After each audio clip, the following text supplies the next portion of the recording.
Welcome to the Low Carb MD podcast. No one is beyond help. No one is beyond hope. Nothing said on the Low Carb MD podcast is medical advice. Please consult your own doctor before making any lifestyle changes.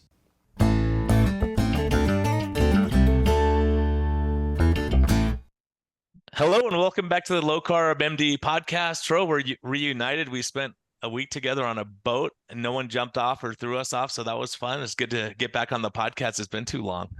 Yeah, my family tried to escape you, but they didn't have any success doing that, Brian. You know? Well, his son beat us we taught his son a card game. He's young. How old is your son?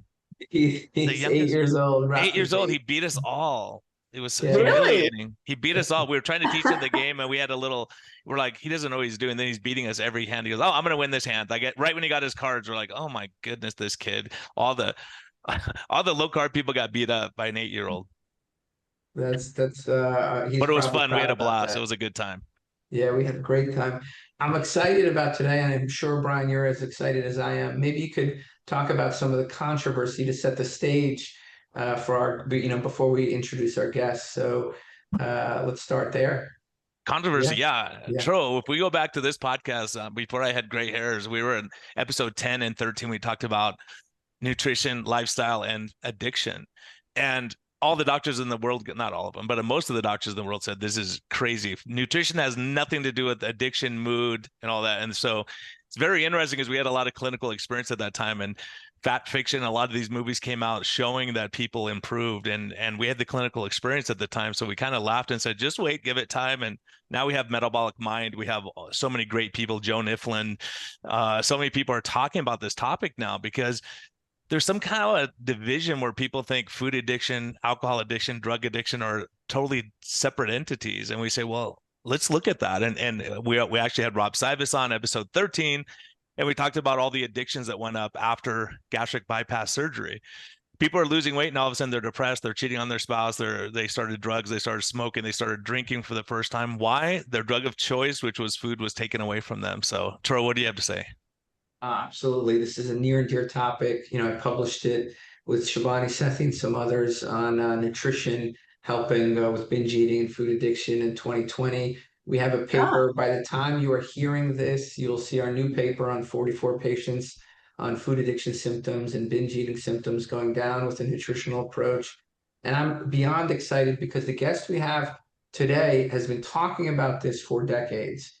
And she's certainly a pioneer in this field, particularly looking at nutritional therapy for the treatment of mood problems, eating disorders, and addictions. She's a psychotherapist, and she has helped many, and she comes highly recommended by somebody very near and dear to me, Dr. Nina Teicholz, the author of The Big Fat Surprise. But our guest today is Julia Ross. She is a best-selling author. She's an expert in the field of mood and cravings. And she was one of the first voices out there, certainly coming from an experience in the alcohol addiction realm, but taking that into the realm of food with several books. And we'll post them all in the show notes so you can access them. And you can follow her, sign up for her newsletter, and get her books and support her. So we are very, very happy to have Julia Ross here with us. Thank you for coming on, and we'd love to maybe even start with how you came to this space and how you got to the point of being a well-recognized expert in this field. Well, let me go back to my graduate school days in clinical psychology. A number of us were recruited while we were still in graduate school to work in the kind of the premier nonprofit treatment program, a 4-story Victorian on a hill in San Francisco called the Henry Olaf House for recovering alcoholics. And at that time, alcoholism was the only addiction that was recognized. So we're talking about in the mid 70s. And we were recruited because they said, we don't know what to do. We've got people going to AA meetings, but it's clearly not enough. They're living in a beautiful residential program. They can stay as long as they want, 3 meals a day, but we're still not seeing the kind of recovery we should be seeing. And there's all this exciting whole new world of psychotherapy opening up in this decade. And we want to take advantage of it. Please come in and design the kind of programs, anything you want to do, we're open to it. And so we did. We just paraded through with every technique that we were using and learning about, and created this extraordinary program. But over time, we had people starting to do long-term follow-up studies, and they found that although we were the best because we had long-term support, people could stay as long as they wanted and so forth, 50% recovery was about it. And we were stunned at that point. So we're talking now about the early 80s, where by this time I'm the director of the new outpatient treatment programs. And all of a sudden, I'm hearing about 2 new groups of addicts. The first group, which I just dismissed as nonsense, was Overeaters Anonymous. So we got a lot of our alcoholics who were switching right into Overeaters Anonymous, and they didn't have a support program. So one of our clinicians came to me and said, listen, I'm telling you anonymously that I'm in OA, and we don't have a support program like you and I have designed for the alcoholics. Can we do that? And so we did, and we still didn't get that much benefit. I mean, it was productive, but it wasn't the overwhelming success that we had hoped. The other program that was much more decisive that impacted us was Cocaine Anonymous. So this was the point, the early 80s when crack cocaine came in for the first time. We'd never seen it. We'd never really seen anything but alcohol addiction. And suddenly the whole country, the whole treatment community nationwide, which was quite large by then, was traumatized. We were getting 24-hour recovery, and everybody left immediately after 24 hours.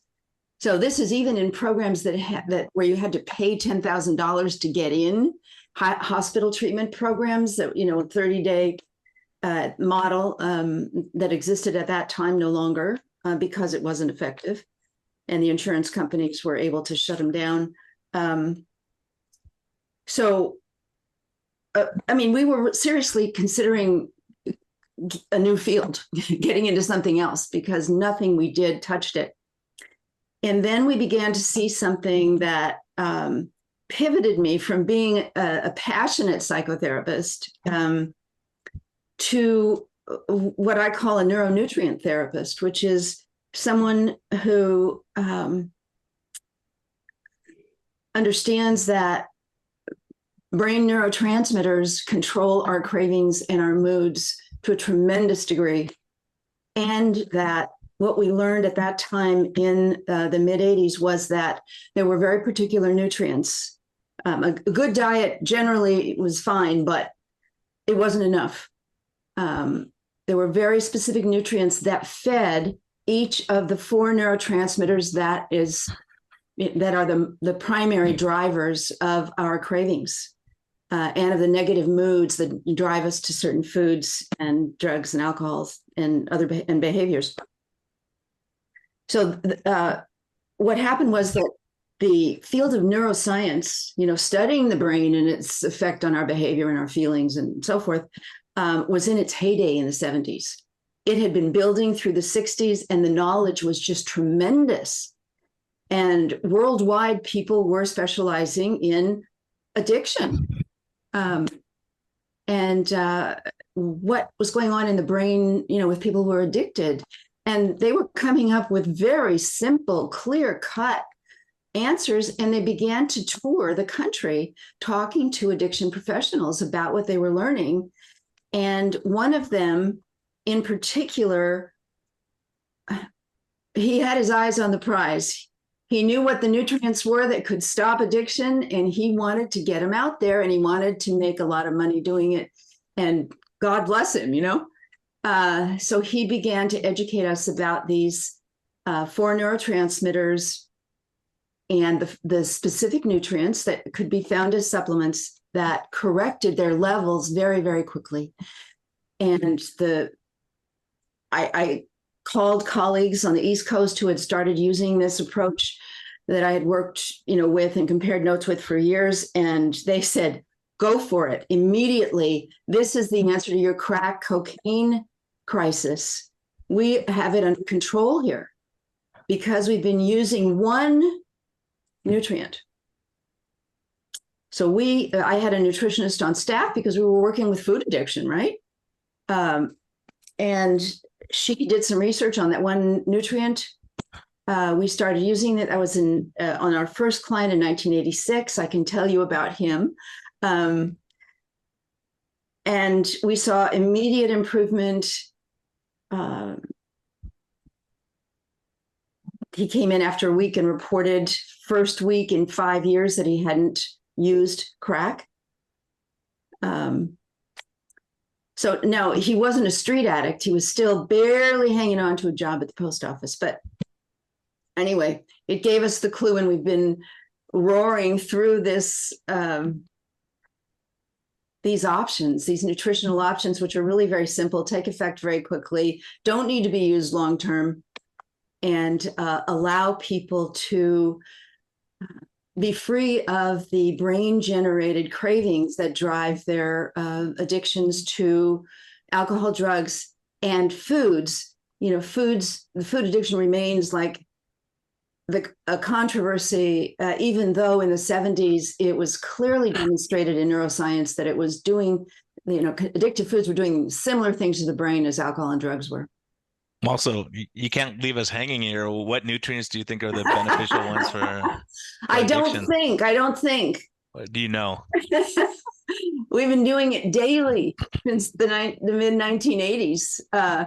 There's no question, and there's evidence that I'll talk to you about, and suppression of the evidence that I hope we'll get to. But the key to crack cocaine was an amino acid called tyrosine, which feeds the neurotransmitter, a little chain of neurotransmitters, dopamine, norepinephrine, and adrenaline. So all of the get up and go, all the natural stimulants depend on a generous supply to the brain of the amino acid tyrosine. And of course, the natural source of tyrosine is protein. And in the 70s, our protein consumption began to erode. It was very, very strong right up until then. And it's been eroding ever since. And of course, our fat consumption got challenged big time in the 70s, and that was part of it. But we can get into, how did we get here later,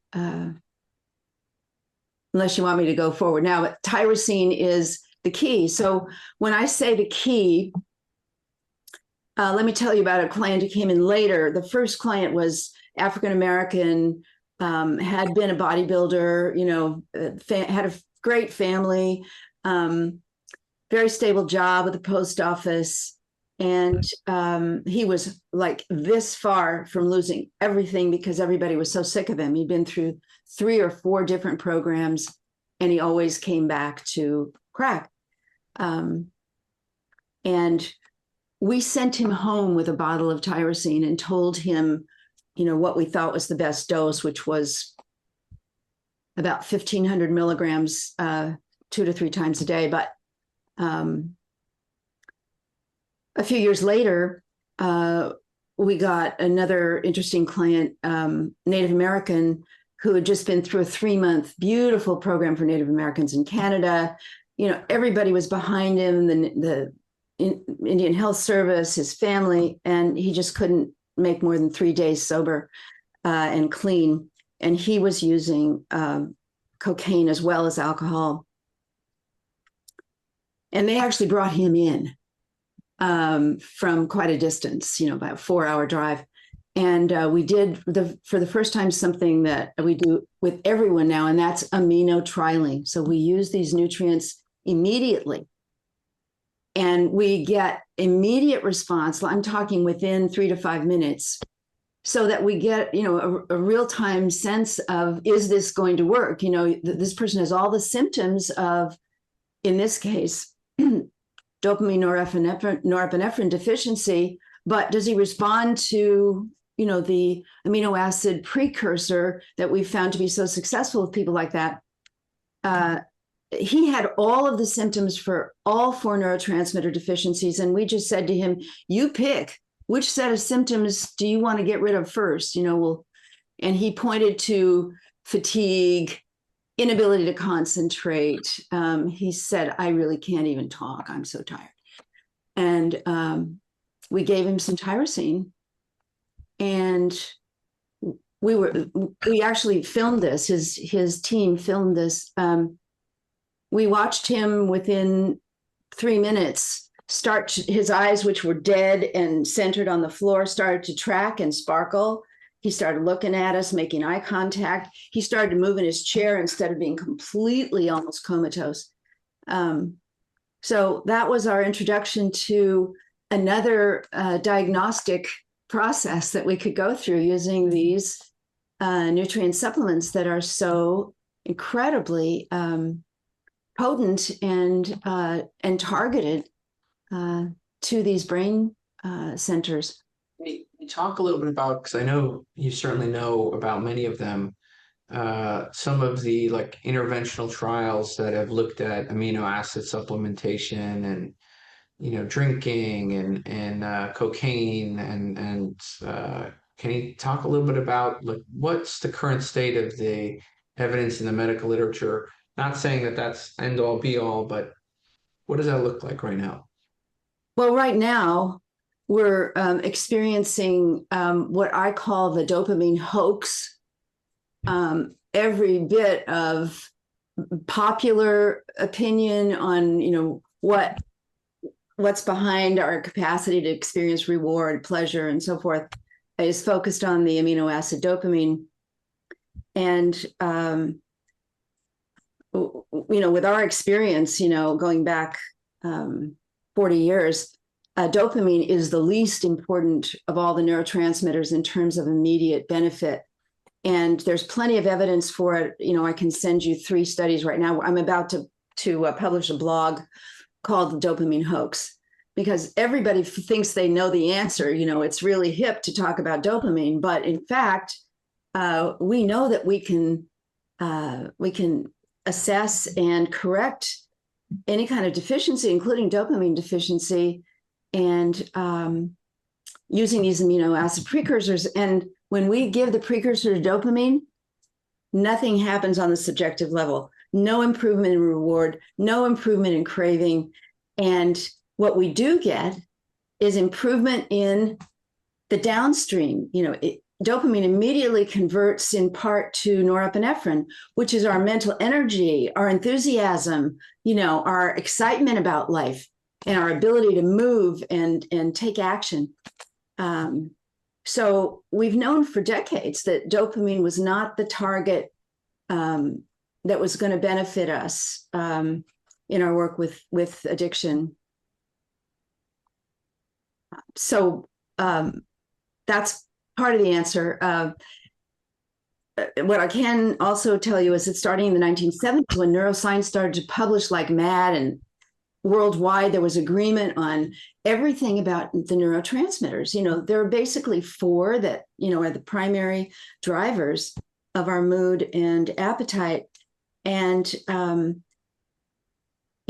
as thorough scientists, the neuroscience scientists at that time were looking at, well, what makes, what nutrients are, part of the build these incredible neurotransmitters that control our mood and appetite and so forth. And just as muscle scientists identified that certain amino acids in certain proportions were required to make muscle tissue, they found the same thing with brain tissue. Amino acids were the key. Glucose, is energy.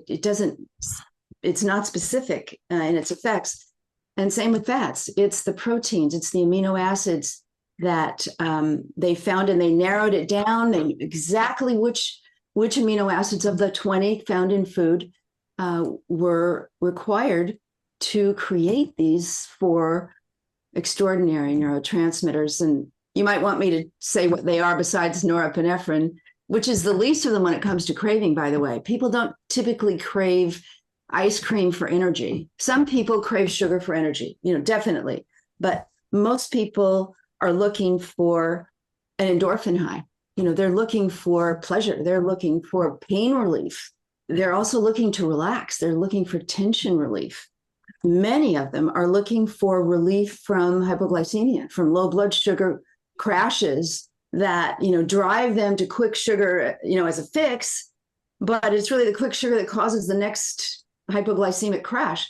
So each of these states that we're eating over or using over can be very quickly restored to normal. The signaling we don't want sugar. You're hypoglycemic, get some protein, get some fat. The body knows what it needs if the neurotransmitters are on board. If we've got the signals coming to us, we'll follow them. But the signals we're getting now are being programmed by the junk food industry and the foods that have been introduced since the 70s. And we don't have a choice. This is black and white, total hardwired addiction. This is not psychological. Everything you said, it's funny. I can't agree like so much. A lot of times, especially with food addiction, let's leave aside some of the other addictions. Maybe we can get into the controversy of that.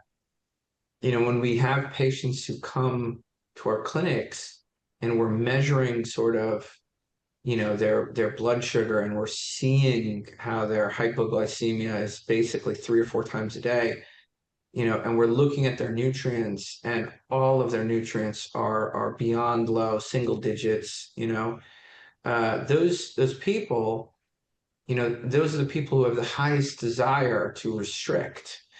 They feel compelled to eat, and so they want to restrict, and this is a trap. Yes, this is a trap. And so a lot of times it's when they hear the opposite message, like, actually, no, you need to eat. You need to gain weight. You need to gain weight, then you'll lose weight. But you need to gain weight right now. It's tough. That message is tough. And, well, that's exactly why I'm looking forward to joining forces with you, because this is the missing piece. How to explain to them they really are addicted, and what they need to gain is muscle mass. They need to gain protein fueled weight. And as long as they're, binging on carbs, they can't do that. They have no appetite for protein. We initially, when cravings were less in the 70s, this whole dynamic hadn't really gone full bore yet. You couldn't see it on the street as much, the obesity and so forth, until, late in the 80s and into the 90s. When the obesity epidemic wasn't declared until 2000. But what we used to say is, you want a piece of cake? Every afternoon at 4 o'clock, there's a particular, okay, fine. But first, you have to have a salmon steak. Or pemmican, or some kind of intense protein. I had a trainee who was a psychotherapist, and she worked in the family violence field, and she had groups of these guys, who had been incarcerated for family violence, and she identified that they were all suffering from severe hypoglycemic episodes. And, they all drank coffee for breakfast, and, they just weren't eating real food. And so she had them get boxes of balance bars, which are protein bars. Dr. Sears made the best quality at the time. And she told them, when to eat them. And it was before they walked into the house. And the incidence of, violence recurrence just was slashed. And she said it was the only lecture she gave in the whole year that they paid any attention to. They knew immediately that she started talking about this, that this was them. It wasn't that they were bad guys. And so just to give you an idea of how protein is essential, the aminos give you the jump start. You don't want the sweets, so you go towards the protein, but it's going towards the protein that's like the final, step in recovery of normal appetite, as well as a normal body, and blood sugar resolution. It's just incredible. Yeah, I'm smiling right now just because right before we came on, I was looking at the continuous glucose monitors of one of my patients. It was actually a friend, a good friend of mine's best friend. And so anyways, he came in, his sugars were all over the place. He was inflamed, felt terrible. He goes, I think I'm going to die if I have to eat this low carb stuff. I'm going to die. And I go, let's just give it a week. And I actually gave him some of, I shouldn't say, but rosette stuff, some things like, here, you can make your own pizza. Here, you can try this. And I'm looking at his sugars. They're just perfect. He goes, oh my, he called me and said, I can't believe it. My energy's through the roof, because he was drinking energy drinks every morning, and his sugars would go straight up and straight down, and he was exhausted all the time and miserable. And his friend says he's gonna die if we don't do something. So, like, these things that you're talking about are so critical. Getting enough protein. If your body's sensing you're getting enough nutrition, if you're eating potato chips all day, you're not going to get that satiety signal, and you're going to be hungry more and more. Well, and the other thing is, fat isn't going to do it either. Fat has many benefits, but it can't build a neurotransmitter. It's just not the kind of molecule that needs to be used. The power and complexity of individual amino acids, and then when they combine in these myriad protein complexes to create every tissue in the body, including bone, it's to partner with minerals, and even in bone. So the information about the importance of amino acids has been completely sidelined. 100%. I mean, I think the protein aspect, it comes with the fat, right? So if you look at our foods, right, the fat comes with the protein. It does. Typically, in the absence of carbs, there's very little complete proteins right. that have no fat. So I think, going back to Nina Teicholz's message of not fearing fat, when you stop fearing fat, what happens, right? You turn to steak, you turn to fish, you turn to chicken, you turn to the pemmican you just talked about, you turn to the eggs, right? And what do you get? You get nutrient-filled food, whether it's choline, whether it's all the vitamins, whether it's the amino acids, or the combination of all of them. You get all of these things, and many people achieve satiety. Now, that doesn't mean you're going to forget, what grandma's, almond cookies tasted like. I mean, that's what my grandma used to make, these almond cookies. It doesn't mean you're going to forget what that ice cream tasted like, and you're not going to have these cravings. But your drive to eat addictively goes down. And right. I can't wait to share this data that we have with people adopting, low carb diets. Their food addiction symptoms, they don't disappear, but they get minimized. Well, with the amino acid supplementation, they'll disappear. If you've got people that, are like 50% reduced in cravings instead of 75, you can get them to 75 or 100% freedom from craving. Use with the temporary use of these extra, specifically neurotransmitter targeted amino acids. And I would love to partner with you. Just pick a few people who are not as responsive as others. And I'll train you in how to do. We had a near complete resolution of symptoms. I think the things that you can account for that sort of lead to relapses, like this particular group was in an area that experiences flooding and hurricanes. And if you wipe, somebody's, whole life away. And their food supply. Yeah, they end up going to packaged foods, and it's just relapse. Well, do you think, I mean, Julie, it was great you said this earlier too. You said, look, a lot of these addictions you're escaping from sadness, pain, whatever it is, and that food makes you get that little rush you get that little hit of adrenaline, whatever you want. And so part of the problem is when we're stressed, we want something to relieve our stress. So the joke, like Jason Fung and I were talking about one time, he said, who's ever been in the middle of a massage and say, I got to stop and eat something? right? No one wants to escape from the massage. You're enjoying yourself, or and you're in a pleasurable activity, hiking somewhere. So these things, a lot of people are this stress, because if we're the big epidemic we're seeing right now too is drug overdoses. Over the last several years, we're seeing these fentanyl. Is horrific what we're seeing in the inner cities. And so you say, how much of that is, if we build community, if we support people, and have human connections, how much of that can we alleviate that desire to escape from whatever drug or alcohol, whatever? You're right. You're right. Where I want you. You're talking about stress. Okay, one of the amino acids is specifically designed to eliminate the stress chemistry, to wipe out the excessive adrenaline, and to allow the buildup of our natural tranquilizer GABA. So right there, you've got a stress relief.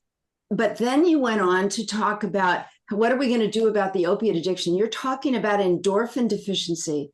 Anybody who's after any kind of opiate, whether it's foodborne, you ask people, what is it that you like about food? And it's the pleasure, it's their best friend. I mean, literally, they'll say that. So, and what you were saying was community, when you're going to your heart, let's get together, because that also raises endorphin levels. Love is a function of endorphin production. And there is an amino acid that helps restore levels very quickly. And, we've worked with lots of opiate addicts over the years, and restoring their ability to produce their own natural painkillers is key. And key to our efforts to help them initially are these supplements that immediately start raising endorphin levels, that they can feel the difference immediately. Go ahead. I don't want to mess up. I was just going to say, with opiate addiction, you have to deal with not just the deficiency that drew somebody to something super pleasurable like opiates, but they have to get through the detox. A lot of them are fine going off of it. It's just they cannot bear the torture of the detox, especially when they don't have endorphins on board to help them through the pain. So that's where the nutrition comes in to help them with that whole progression off of the need for endorphins through drugs. And that's what I was going to ask you. When someone's coming off cocaine, for instance, your body will downregulate the postsynaptic receptors because they're getting too much of a hit. Then you take away that stimulus, then you feel like there's nothing, and you feel terrible. So the amino acid supplementation is helping with immediately being able to release. It goes to that specific site and builds it up. I mean, we didn't have any luck with cocaine addicts. I mean, I was telling you, they left after 24 hours.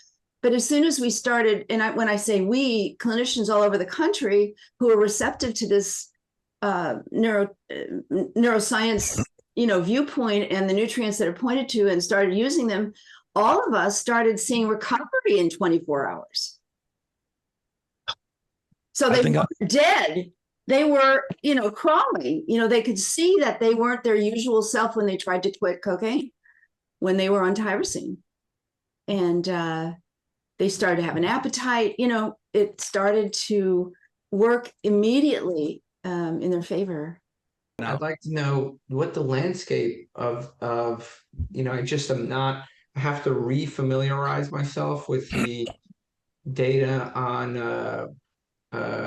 amino acid supplementation.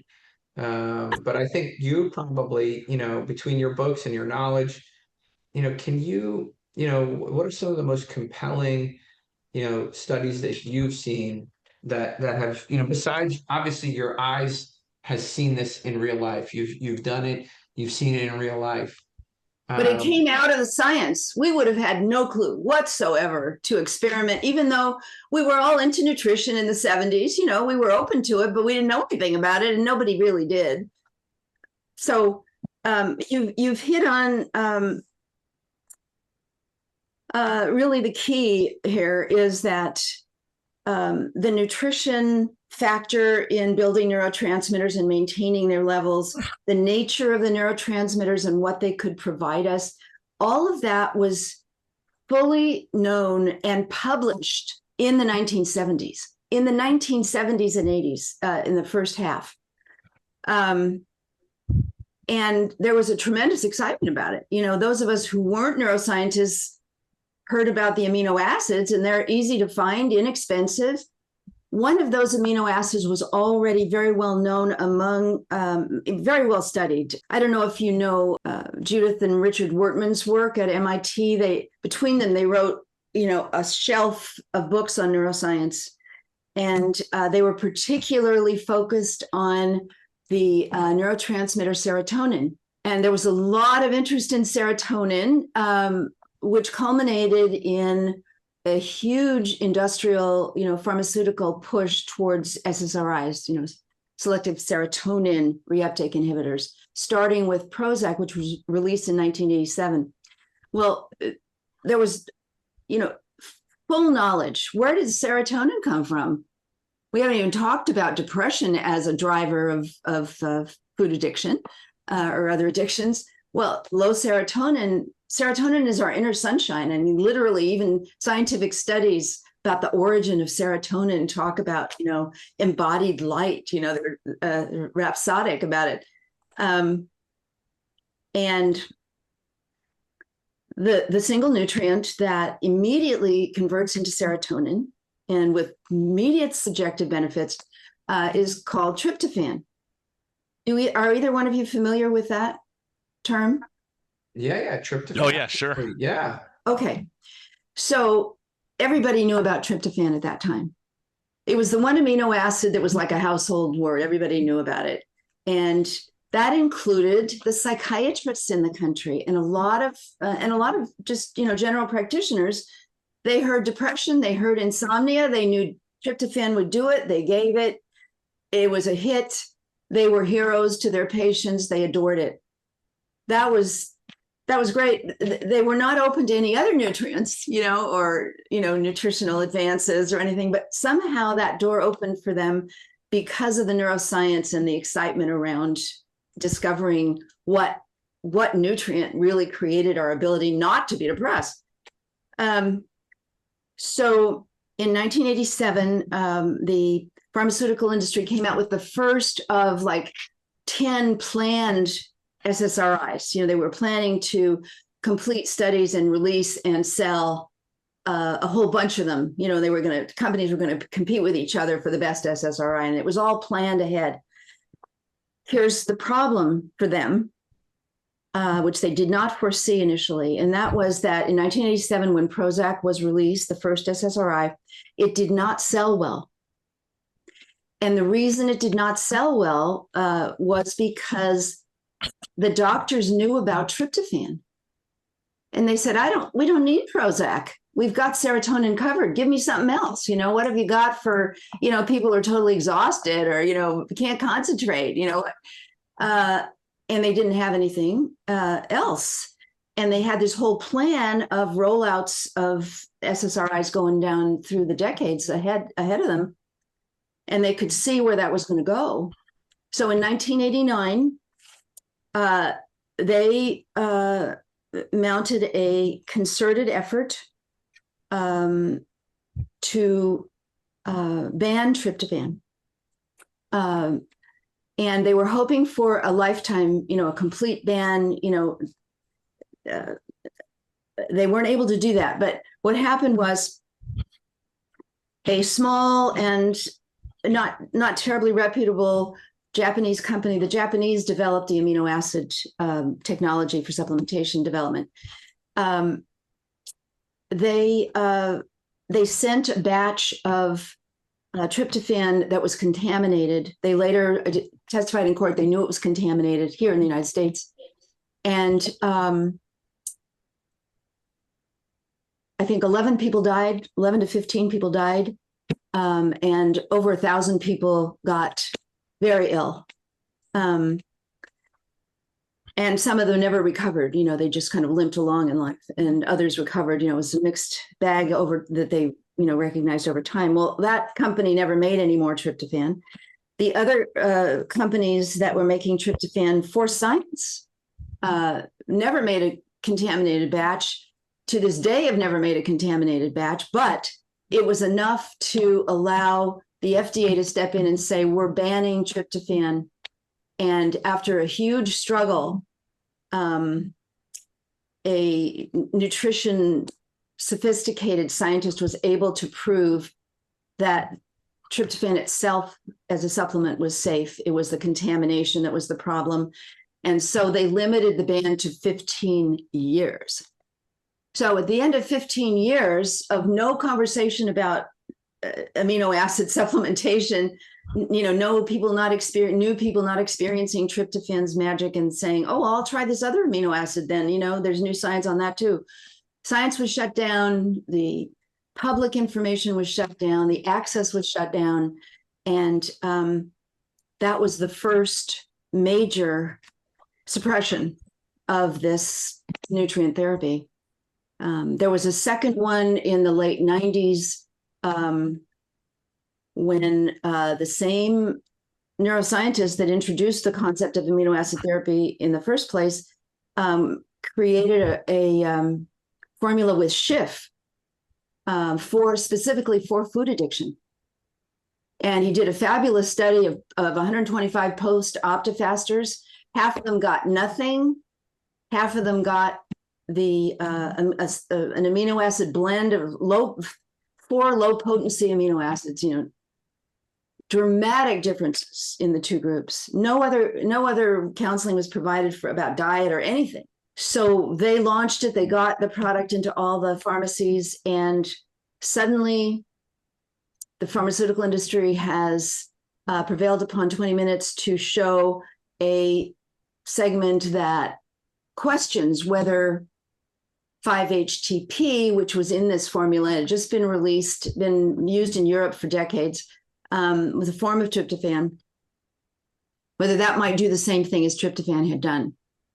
And that was followed by a letter to all the pharmacists in the country recommending that they take it off the shelves because of the risk. So there was never any evidence, of anything, but that was the end of 5-HTP, and it was, just gave them another decade or so, of freedom to roll out all the other SSRIs that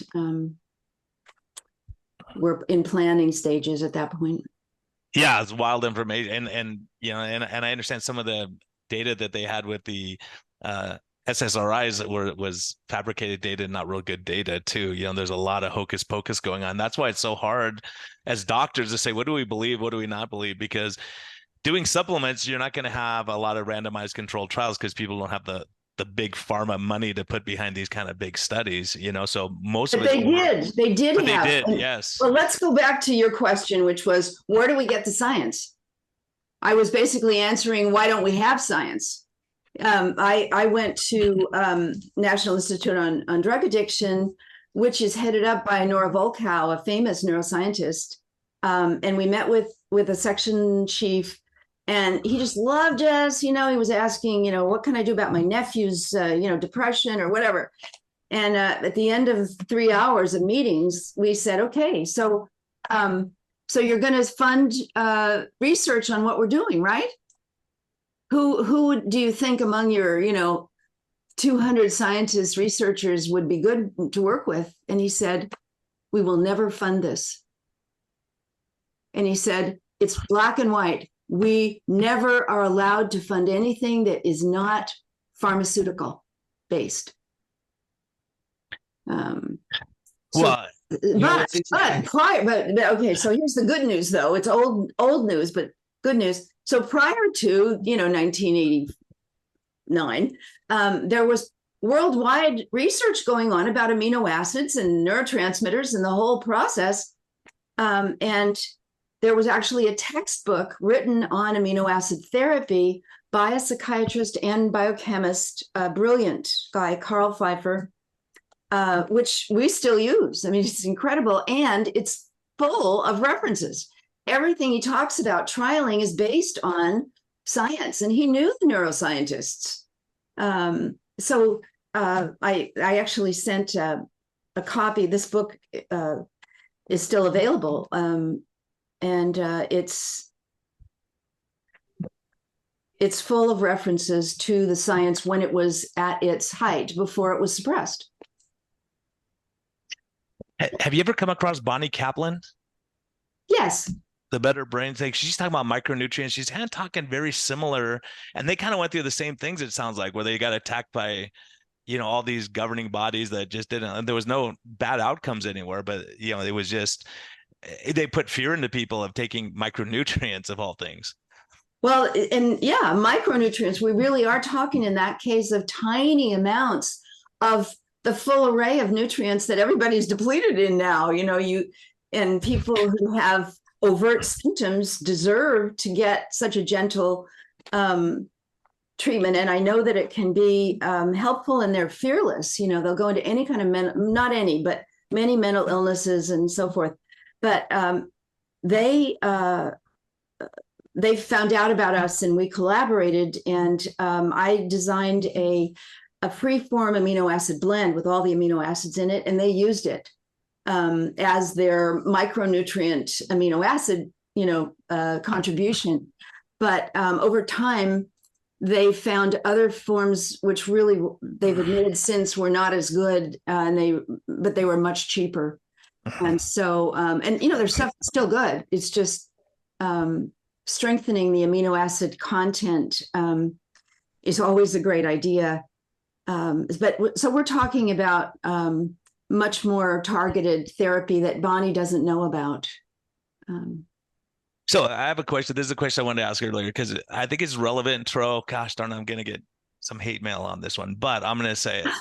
In my practice, I've observed vegans to be the most depressed, anxious, mental illness, all these things. And what you're saying with the amino acid deficiency, and I've seen it clinically in my practice, and agitated with life, hating people. I mean, these kind of things. And I have people that are vegetarian, they add in some eggs, and all of a sudden they're happy. They come in and they're smiling more. So I would love to hear your take on that from your line of work. Well, let's look at it chronologically. When did veganism become a thing? Well, all of it happened in the revolutionary 70s. Neuroscience was born, all these great new things, but also some things that have turned out to be really problematic, like veganism. But we were very idealistic then. We were willing to change our whole diet, millions of years. Okay, throw it out. Let's do something new. And isn't it fun to eat all these carbs? The high carb, low fat movement in the 70s, which, as you say, Tro, also eliminated protein since the fat sources were tied up. So a really good example is high fat milk. Full fat, natural milk produced by the animal. That the amounts of full fat milk have never rebounded, and that was the primary liquid drunk, especially by males, in this country and around the world. So the 70s, all these bad things happened, and one of them was that then I'm focusing on our loss of protein. So I talk about the low fat movement. I talk about the vegan. You can't have protein on a vegan diet that's complete unless you eat enormous amounts of legumes, nuts, and seeds. You can do it, but it's hard. And you do get a different profile of amino acid intake when you eat that much vegetable protein. And there's, the question for a lot of people of digesting it. And so I think the start of the vegan experiment, and it's a very, very, very easy thing to be a vegan who subsists entirely on junk food. You're aware of that, right? Yeah, Oreo cookies are vegan, right? So you can have it all. You can be ethically, at the summit, and doing right by avoiding killing animals. And it's a very, very appealing.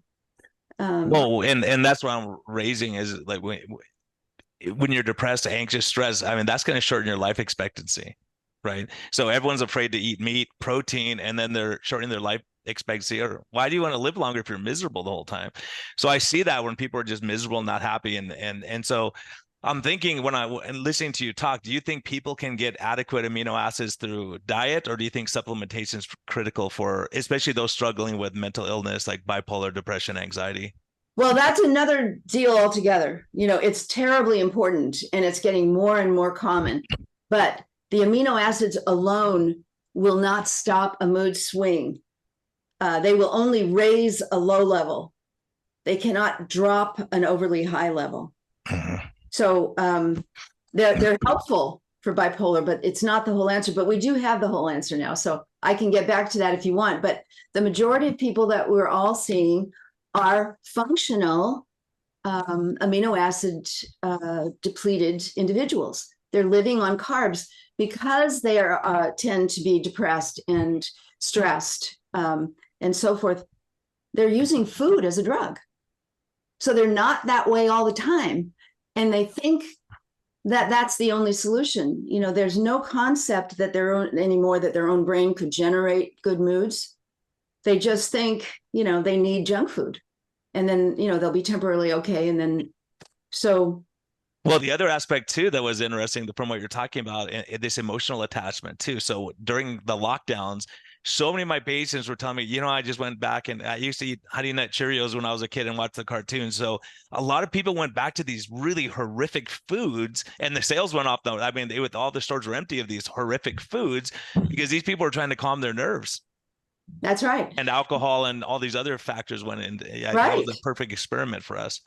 So that's an example from my perspective of protein malnutrition resulting in a critical depletion of GABA, which is our natural tranquilizer. It's fantastic. It's instant calm. And we make it. And we're supposed to make it in concert with these three others to keep ourselves relaxed, happy, energized, and pain-free. So what's the difference between taking the precursor to GABA as an amino acid or taking GABA as a supplement? Well, GABA, it turns out, is an amino acid. It's one of the amino acids. But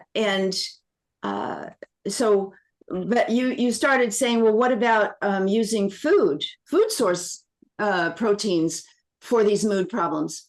And the answer is, see what you can do with the mood source. Most people are going to need both temporary need for one or more of the 5 neurotransmitter boosters for a few months. And they're not expensive. They're over the counter. So it really depends on the person's symptoms. And we've got a beautiful neurotransmitter deficiency assessment list with 5 categories, including hypoglycemia, serotonin deficiency, endorphin deficiency, norepinephrine dopamine deficiency, and GABA deficiency. It's very easy to identify them. People score it on a 0 to 10 scale. It's on my website.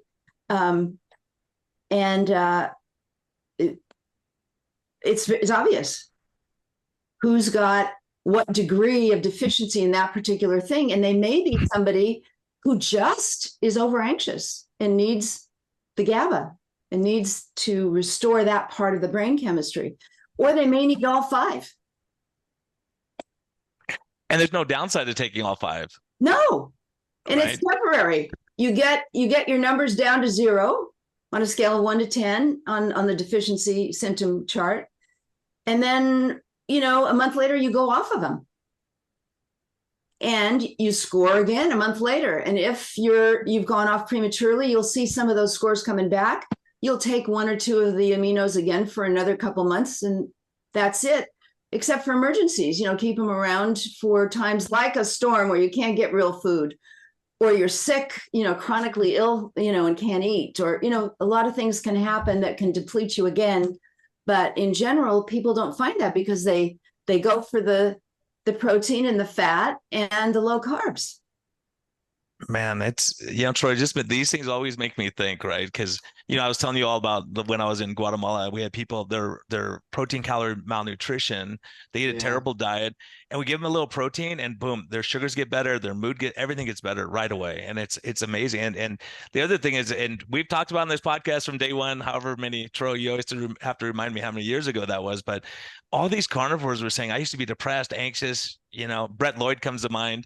And all of a sudden, his whole life, it was like a religious experience. He's happy, laughing, smiling, and his depression, anger, anxiety all got better. Like, and you go, how many of those amino acids was he missing? And he just replenished those. Because we've always asked that. Why is it specifically that when people add in this protein, they get better? And what you're answering that question, I think. I don't think. And this is not a question that, science wants answered, because it is so potent. It's really the grail. It's what the industries have designed out of our lives. You cannot make a high protein junk food. It just won't work.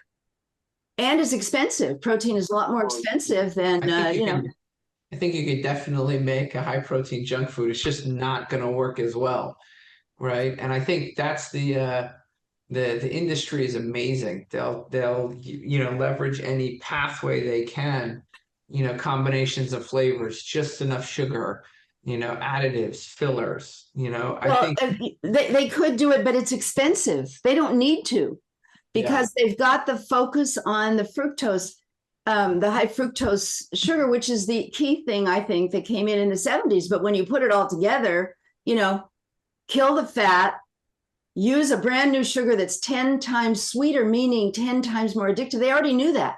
Free fructose is a completely different thing than the fructose bound to sucrose, which is what table sugar was. We were eating, grandma's almond cookies, but we were only having 3 of them, and then we'd go out and play basketball in the yard.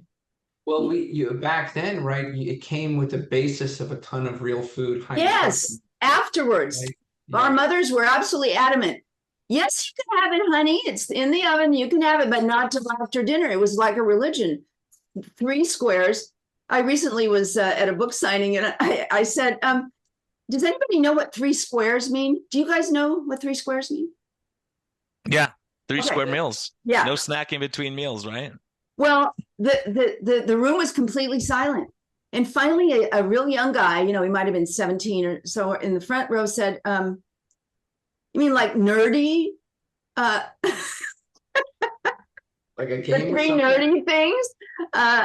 Had no concept that we ever had a religion. Everybody knew 3 squares, bang, dessert after a meal, snacks in between. High protein meals were the gold standard. We got as high as we could afford. Now the religion is multiple small meals, not, include everything, and don't avoid exclusion, because that creates eating disorders, which is a fanatical place that our dietitians have taken our modern food environment, and the doctors have just followed along, allowing the hospitals to have, junk food dispensaries right in their systems. I think that this has given me so much, Brian, and I know you've probably taken so much from this. Guys, get the mood cure, the diet cure, the craving cure, and go on the website, because I've just posted a handbook that's even more recent than the craving cure, which is the most recent book and is all about food addiction. But get the handbook, which summarizes the steps and the symptoms, and it's got the questionnaires, and it's an ebook, booklet. That's JuliaRossCures.com. I'll put it in the show notes. Thank you. For sure. Thank you and Tro, we had one question too. Could we jump to that? Yeah, let's do the question and then we'll head out.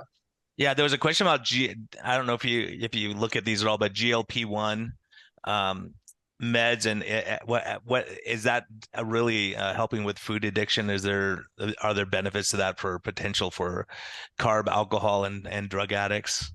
Well, it's definitely suppressing cravings.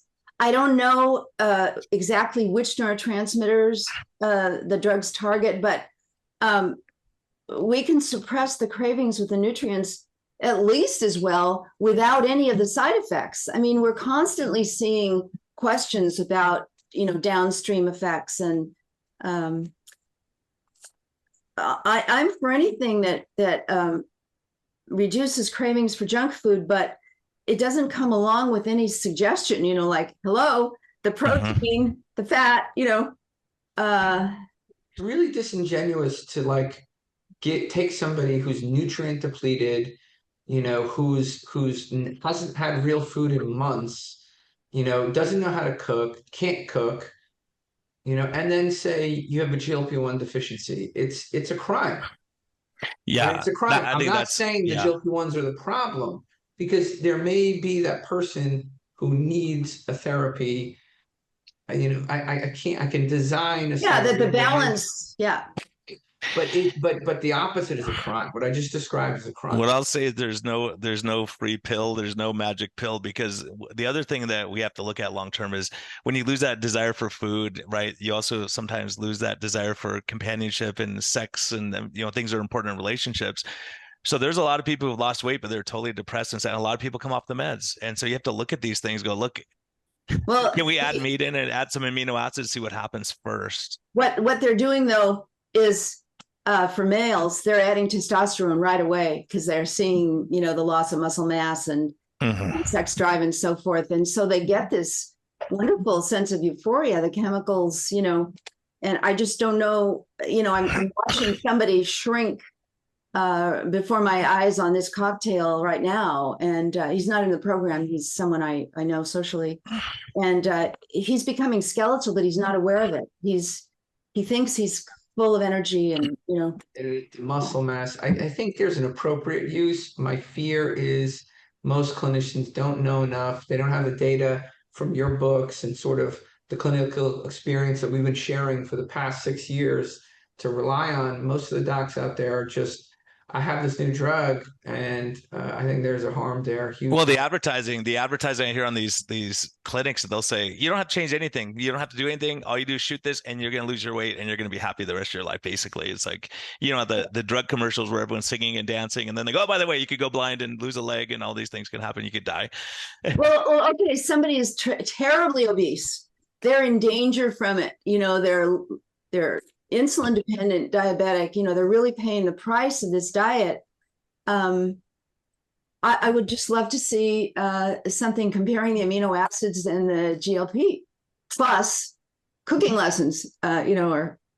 Yeah, I mean, there's so much we could talk about, and I won't go too much into it because I know Tro's going to get upset, but look at the gut microbiome, and it has a huge role in the manufacturing of all these neurotransmitters and amino acids. So if you have a really inflamed, sick seed oil, all these things in your gut, good luck. It's going to be hard. It's going to be hard to fight these addictions too. And as a matter of fact, Tro, just going back, sorry, just for 1 second, because I want to make this point. After we did these episodes talking about addiction and food and how it could, how they can influence each other, I got a very nice letter from an addiction. He's really a priest in I won't say what state in case he gets in trouble, but they do a drug and alcohol counseling and help people get off the drugs, like a recovery program. And he says, Doc, you guys are 100% right. In half the group, we put people on a ketogenic or a low carb diet. The other ones just had chips and candy and sodas at theirs.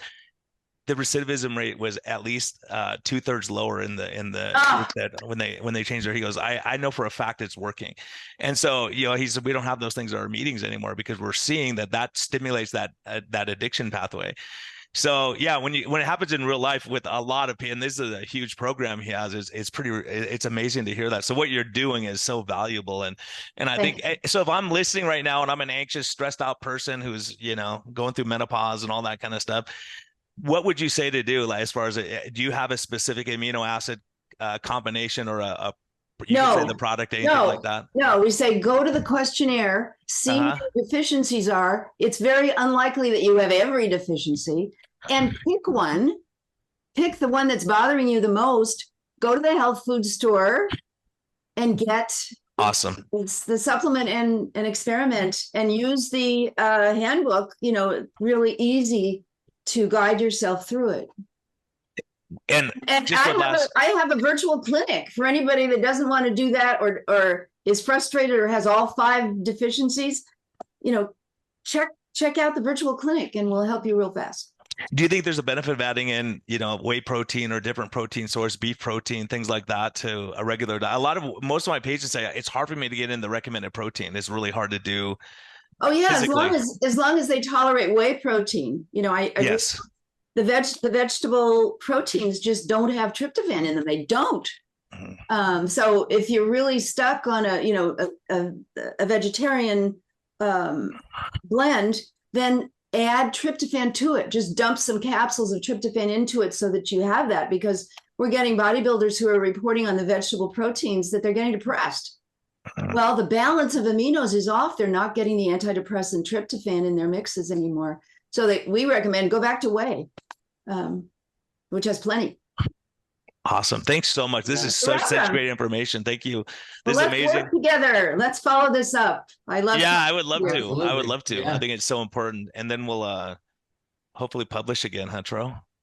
Tro publishes on everything. We got a paper coming out, and we can certainly consider. It's just getting funding. Well, now maybe with the admin change, we can focus on nutraceuticals and do some more interesting clinical research. Good point. For years we've had no funding, and now maybe that'll change. But there's a paper coming out which I can't wait to share with you, Julia. I know. I was hounding you last week. Can I see an early copy? Yeah, it's in proof, so you'll see it soon. So I'll send it out to you, and I can't wait to share it with you. And I say it would be inappropriate to end this without a shout out to Nina Teicholz, the influence she's had on us. The influence she's had on so many people in the world, like getting over that fear and standing up to the fires that she went through. I mean, she's a warrior, so we're indebted to her. Absolutely. Can't agree. Thank you, Julia, so much. Guys, check out the show notes for her books and her website. Good to meet you both. Julia, so nice meeting you. Thanks for joining us. If you enjoy the show, please consider supporting us on Patreon by going to lowcarbmd.com.